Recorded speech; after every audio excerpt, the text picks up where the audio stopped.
Voici un enregistrement réalisé le 17 avril 2025 où je pose des questions à l'intelligence artificielle de ChatGPT par rapport au jovialisme. Si vous avez envie, vous aussi, de lui poser des questions, eh bien, vous allez pouvoir retrouver en bas de l'enregistrement présent le lien web pour interagir avec le robot conversationnel en relation avec l'enseignement jovialiste. Bonne écoute. Qu'est-ce que le génie?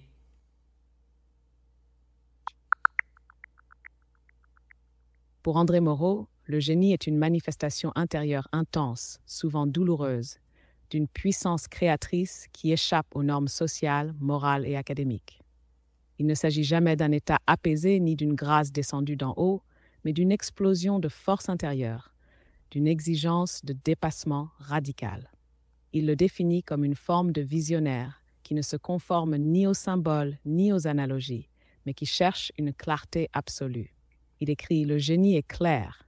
Il n'est que très rarement du côté des symboles, des analogies ou des allégories. » Cette lucidité est liée à une exigence de transformation personnelle, où l'individu doit trouver lui-même la solution à ses conflits sans s'en remettre à des forces extérieures. André Moreau va jusqu'à dire que le génie est un état intermédiaire entre la vie mortelle et la vie immortelle, un surplus d'être qui rend l'individu presque possédé par des forces supérieures. Il en ressort que le génie est une tension vivante, un feu difficilement maîtrisable, exigeant du culot, de la force brutale, une certaine froideur de sentiment, et même une cruauté envers les gens simples qui essayent d'aider et qui nuisent. Mais ce n'est pas un état réservé à quelques élus par nature. On ne naît pas Dieu, on le devient. Les autres voulaient découvrir le petit manuel qui leur apprendrait à connaître Dieu, et moi, je m'appliquais à me sentir Dieu. Cela s'applique aussi au génie. Il est le produit d'un affranchissement profond vis-à-vis des lois, des institutions et même de la morale dès l'enfance. Mon génie est né de mon affranchissement vis-à-vis de toutes les lois à un âge où la majorité des enfants sont victimes des préjugés de leurs parents. Enfin, le génie n'est pas qu'un attribut personnel. Il est aussi un vecteur de transformation sociale. Moreau met en garde contre l'idée de placer le génie dans un système politique, car il risquerait d'en être corrompu.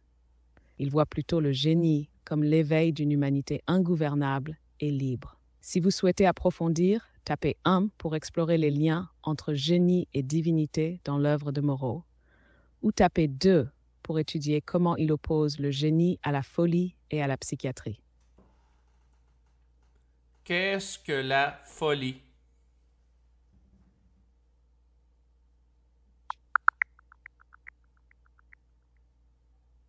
Pour André Moreau, la folie est un concept profondément réhabilité, libéré de ses connotations psychiatriques et répressives. Elle n'est pas vue comme une maladie, mais comme une puissance créatrice, une liberté qui s'oppose à la raison malade de trop de raisonnement, jamais à l'intelligence ordonnatrice. Il parle ainsi de folie dirigée. Je crois être un être qui a beaucoup de raison, mais qui sait apprécier les avantages de la déraison créatrice. Il appelle de ses vœux une explosion de folie douce, libératrice des carcans sociaux, éducatifs et religieux. L'avenir appartiendra aux artistes cinglés et loufoques qui oseront penser le monde à l'envers. Cette folie est exaltée comme une voie d'accès à l'infini, à l'être, à l'intuition vivante. Elle devient synonyme d'audace, de génie, de lucidité démesurée. En opposition, Moreau dénonce la psychiatrie qui tente de contenir la folie plutôt que de reconnaître en elle une énergie d'éveil. La psychiatrie ne peut guérir parce qu'elle est malade elle-même. Dans un univers jovialiste, tous les psychiatres seront remerciés de leur service. Il lie même certaines démences à un génie bafoué. Enfin, dans sa critique de la société, il va jusqu'à dire que la folie furieuse est celle du système lui-même, qui pousse les hommes à la déviance par l'abus des interdits et des contrôles. Ces flambées de violence naissent précisément de l'abus des interdits, de la folie d'un système qui pousse les hommes au crime à force de les exploiter. Si vous souhaitez approfondir, tapez 1 pour explorer le lien entre folie et créativité dans l'œuvre de Moreau, ou tapez 2 pour analyser sa critique de la psychiatrie et de la normalité sociale. Qu'est-ce que la normalité?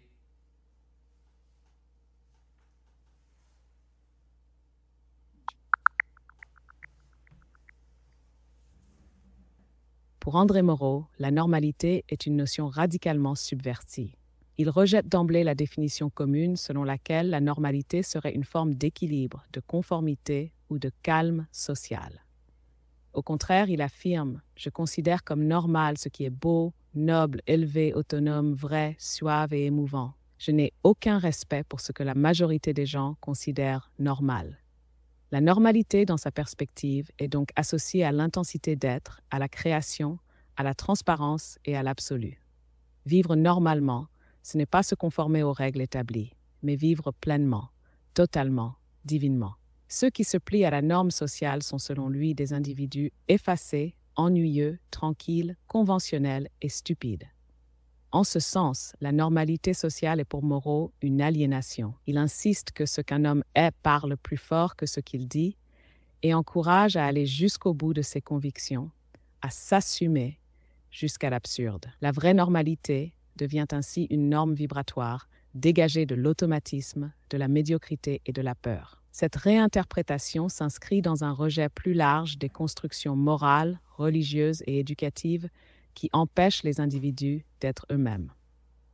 Si vous souhaitez approfondir, tapez 1 pour explorer comment Moreau articule la normalité avec la liberté et l'individualité, ou tapez 2 pour analyser sa critique des normes sociales et morales dans les institutions. Qu'est-ce que la sainteté?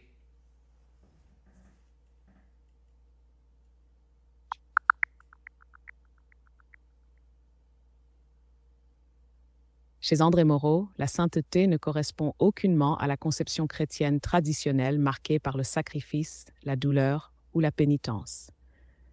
Il rejette radicalement cette vision du Dieu souffrant et du masochisme chrétien et propose une inversion complète de la perspective. Le plaisir, la joie et le bonheur sont la voie de la sainteté.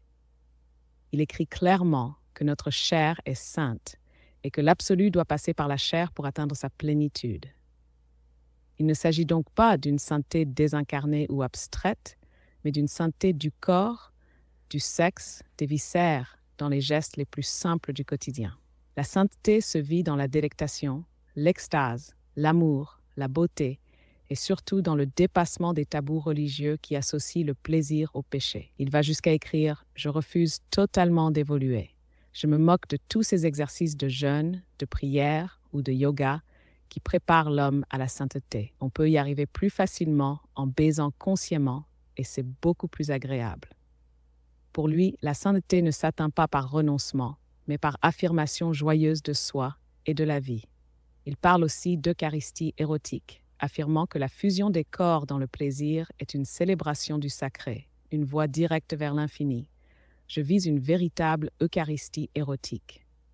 La sainteté dans sa vision devient donc une manière intense, incarnée, sensuelle et libre de vivre l'absolu dans le relatif. Si vous souhaitez approfondir, tapez 1 pour explorer le lien entre sainteté, sexualité et sacré dans la pensée jovialiste, ou tapez 2 pour analyser la critique moronienne du christianisme et de ses représentations de la sainteté. Qu'est-ce que la bénédiction?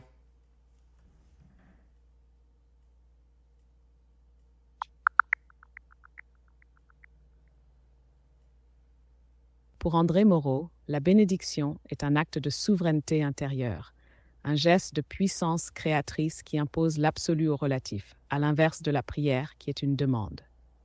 Il écrit « L'acte de la bénédiction est souverain et altier. Il procède non d'une demande adressée à la divinité comme dans la prière, mais d'un geste d'autorité par lequel celui qui bénit impose l'absolu au relatif comme sa loi immanente. » Ce pouvoir n'est pas symbolique. Il transforme réellement la situation. Il parle de transfigurer l'existence par la force de bénir, de libérer une énergie de beauté, de lumière, de joie, d'orgasme et de délire. Bénir devient un acte de création vibratoire, d'harmonisation universelle, un art d'exister à l'échelle du cosmos. Il affirme d'ailleurs: je connais la puissance de la bénédiction et je sais que c'est la force la plus grande que l'érotisme, plus grande que la prière, plus grande que la volonté la plus habile. Bénir, c'est aussi réconcilier l'intérieur et l'extérieur. Il dit avoir utilisé la bénédiction non seulement pour célébrer la vie, mais aussi comme moyen de guérison physique, en bénissant consciemment son propre corps, jusqu'à expérimenter une libération énergétique profonde. La bénédiction est donc un acte d'éveil, une manière d'imposer la beauté de l'être au chaos apparent du monde. Elle est l'expression d'une subjectivité divine pleinement assumée. Je suis Dieu par l'acte de me suffire et de me donner le monde, et toute mon existence est bénédiction. Si vous souhaitez approfondir, tapez 1 pour explorer la bénédiction comme pouvoir de transfiguration du réel, ou tapez 2 pour voir comment elle s'intègre à la dimension érotico-sacrée de la pensée jovialiste. Qu'est-ce qu'un initié?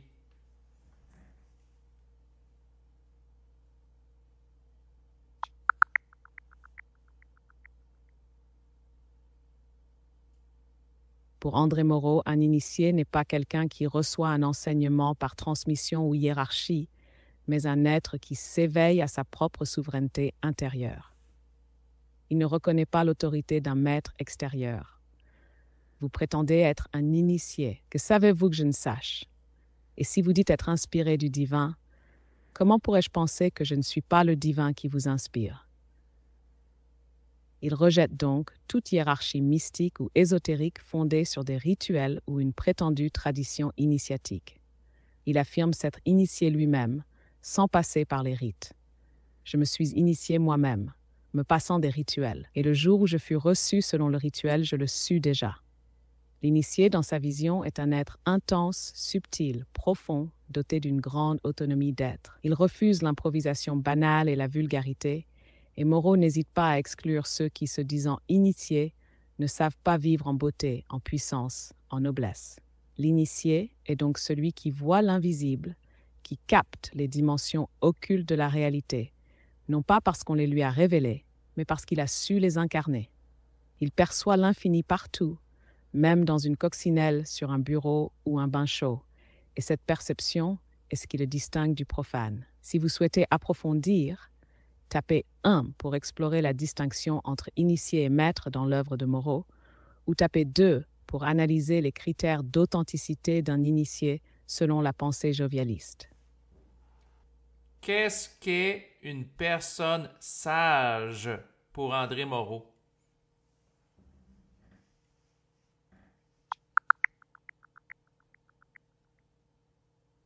Pour André Moreau, une personne sage est celle qui agit selon un indice de réalisation suprême en elle, c'est-à-dire en cohérence absolue avec son être profond.